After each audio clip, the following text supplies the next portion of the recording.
Let's go, it's the Whitey Show. Whitey Show. Whitey Show. Whitey Show. Whitey Show. Which one, old man, that ain't got time to shake your hand? Get that side check, put it in pockets till I get back.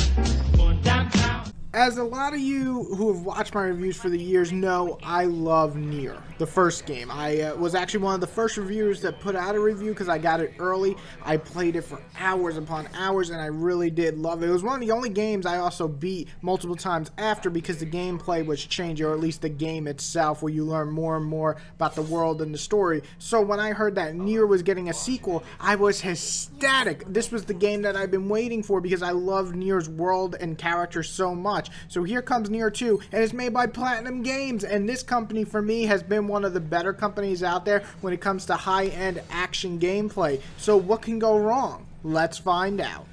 Which one, old man, that ain't got time to shake your hand? Get that side check, put it in pockets till I get back. Going downtown. Alright, so let's start with the good first, because I always like to start off with a happy thought, a nice thought, and kind of end with the bad thought. So let's talk about one of the things I really enjoyed, the world design and the themes in this game. They're pretty awesome. The theme in this game is something that you're going to think about after you beat it. Not maybe the first playthrough, but the playthroughs after, as you get more and more of the story unfold. It's something that you want to think about and kind of ponder about and what everything is. And I don't want to spoil it because it is some great thought processing type of video game storytelling. We'll get to what didn't work for me later, but what I did love was the themes and also the idea of this world and what happened to it. I really did like that part. Basically, the lore of the game is interesting throughout. Another thing that is good, and a lot of people will talk about this, is the combat. It's really solid. It is very high energy, very fast. It reminds me of like Devil May Cry, and you just go slash and dash and mash, and you do you have this like little pod character guy who shoots lasers or missiles or whatever you have equipped it. So I thought that was really cool. And then the biggest probably plus of the game is the length and the content of this game. It gives you so much. So once you beat the first time the game, which you do in about 10 to 15 hours, if you do a couple of side quests, you then play it again as a different character. And then I don't want to spoil what happens, but again, you play it again, and gameplay changes. There's a whole new story, a whole new area. This is what is really cool about this game, is the length and the content that they give you. Plus, it is open world, so they give you a lot of stuff to collect and do side quests, which is usually a positive to me. However, let's get into the negatives.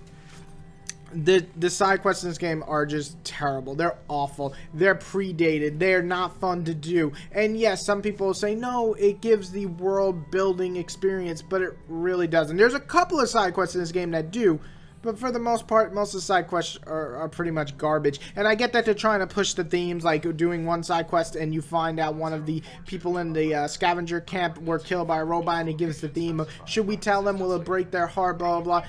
It just didn't work here because the side quests themselves aren't fun. They're mostly fetch quests. And yes, most games do come down to fetch quests, but it was so obvious here. They didn't even try to give a story with these side quests for the most part, or ones that I cared about anyway. On top of that, the open world is actually less fun, and I'm going to say why. Because this world isn't fun to explore, in my opinion. I just think a lot of it, running around these empty wastelands, are just not fun at all. And definitely not the world that I want. Not that I need every world lush and beautiful like some of the best sandbox type of games I've played in the last few years. But you're giving me big desert-like areas to slide through and to kill an occasional couple of robots. Give me something more memorable than that. And then you get to like this carnival place, and you're like, oh, that's cool. But then you're done with it in 30 minutes and you hardly will ever go back. I mean, the game just doesn't offer anything memorable or fun. There's no real reason to want to go out in this world and explore, with the exception of doing a side quest to gain experience and gold. So that's just, if you're going to make an open world, give me a reason to want to explore besides just doing a couple of fetch quests and going through it to get to the next main story mission, which is the fun part, the exciting part, but not in here because the world's not fun to explore. On top of that, you got some of the most unmemorable characters for me, compared to the first game. As you know, go watch my Nier review. I loved the cast of Nier 1. I absolutely loved them. I want to know more about them, and it got sadder the more you learn about them. The endings are heartbreaking because you love these characters. In this game, I didn't care. Nothing hit me. Underdeveloped would be the first word that came to me, because the dialogue is so in this game, because nothing, maybe one character, 9S, I kind of started feeling, you know, some type of connection to, but 2B, what a waste of opportunity on character development. Just overall, the characters in this game compared to the first, and I know I shouldn't compare, this is its own game, but when you have a game like Nier with a great cast, I can't see, and written by the same person, I can't see why we're not getting memorable characters. Of course, this is very opinionated on this portion of it, so if you enjoy his characters, more power to you.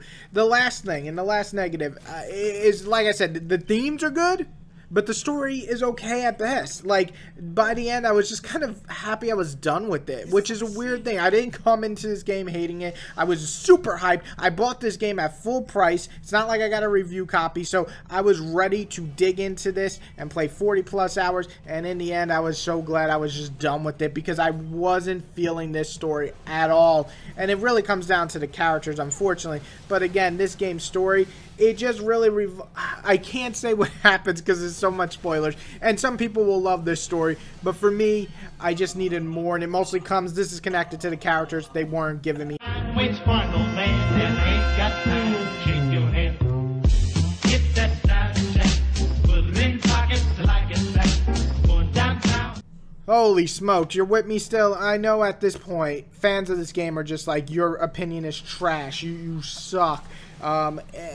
And you can think that, that's fine with me, but for me, this game is the massive disappointment that I didn't want. I absolutely love Nier 1. I went into this game wanting more, and I came out with just, this is okay. It's a good game, but I don't even know if I could go that high. When I was playing it, there was never a moment I was sucked in. Most of the time, I was just playing to play. The combat was just good enough. The world and the themes were just good enough. Nothing amazed me in this game. I do appreciate that they give us so much content. I do. That's something great. And if you like these characters and you like this story and you somehow find those side missions fun to play, this game is outstanding to you, because a lot of people are going to disagree with me on this one. All the big sites, GameSpot, IGN, Game Informer, I think they all gave it like a 9, which is great. For me, though, the combat wasn't enough. I'm sorry, the story didn't grab me, and the world wasn't that interesting to explore. So saying that, I'm going to sadly have to give Nier a 6.5. I really think it's just okay. I would go with a 7. It is a good game, but the massive disappointment makes me like a 6.5. So 6.5 personally, 7 overall. I hope you guys enjoy it more than I do. I know the mass amount of people are going to disagree with me. I will totally respect your opinion, and if you love this game, more power to you. For me, just didn't work out. At least I always have Nier 1. I think I can play that backwards capability. No, I can't. Fuck me, damn it. Anyway, go check this game out. Check it out. See if you like it. If you like it more than me, put comments below. Which one did you like more, Nier 1 or Nier this one, Nier 2? I personally liked 1 way more than this. And everybody else, have a good day.